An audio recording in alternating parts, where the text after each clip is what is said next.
What if I told you that 2026 isn't just another year on the calendar, but a global reset point?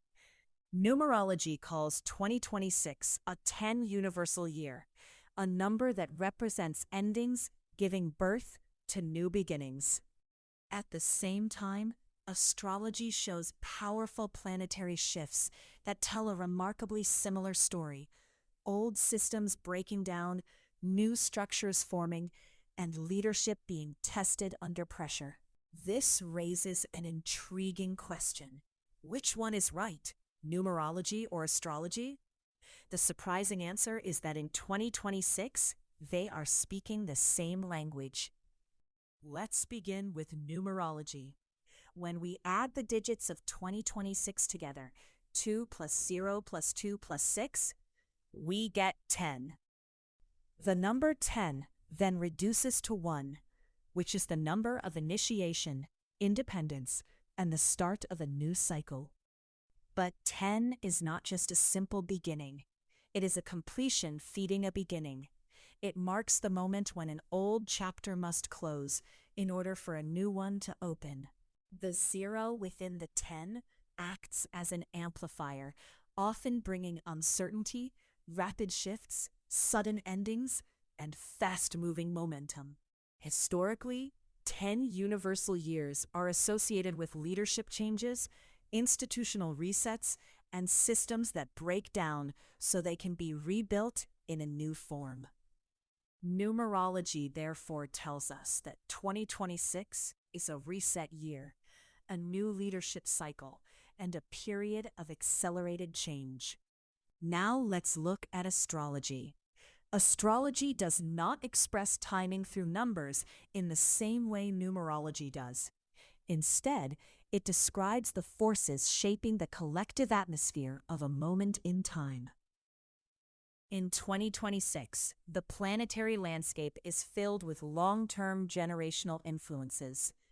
Pluto in Aquarius continues to transform power structures, technology, and collective systems.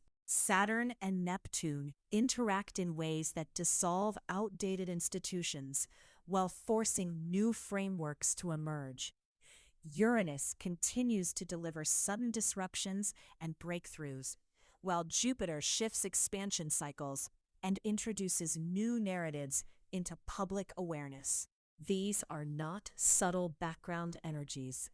They describe system-level restructuring, leadership stress tests, and innovation born from disruption. Astrology therefore tells us that the old order is under strain and new models must emerge. Here is where things become fascinating. Numerology provides the timing of the reset, while astrology describes the mechanics of the reset. Numerology tells us that 2026 ends a cycle and forces a new beginning.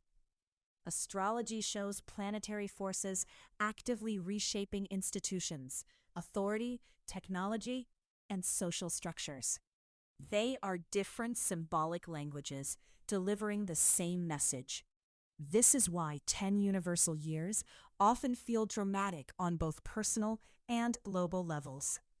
People experience sudden career pivots, relationship restructuring, financial redirection, identity reinvention, and a push toward independence or leadership. On the world stage, this frequently shows up as political leadership changes, corporate reshuffling, technological acceleration, and economic model shifts. Both systems point to the same conclusion: 2026 will not be a passive year. On a personal level, the universal year interacts with your personal year cycle. Someone in a personal year 1 in 2026 may feel fast-tracked into fresh beginnings.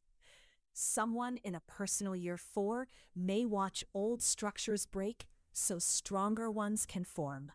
A personal year 8 may bring intensified lessons around power and money, while a personal year 9 often signals major closures before an entirely new chapter opens.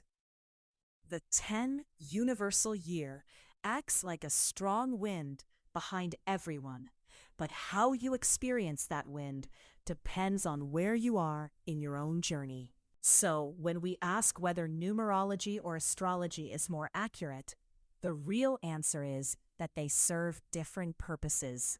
Numerology answers when the cycle shifts. Astrology explains how the shift unfolds. Together, they form a complete map of time and transformation. And in 2026, both maps point to the same destination, a global and personal reset, the end of one chapter and the beginning of another. If you feel that something big is approaching, you are not imagining it. You are reading the pattern. If you're enjoying this blend of astrology and numerology, please take a moment to like this video. It really helps the channel reach more viewers. And if this kind of market timing content interests you, consider subscribing so you don't miss future videos. New videos will explore upcoming trading days, major planetary shifts, and numerology cycles that influence market sentiment. See you in the next video.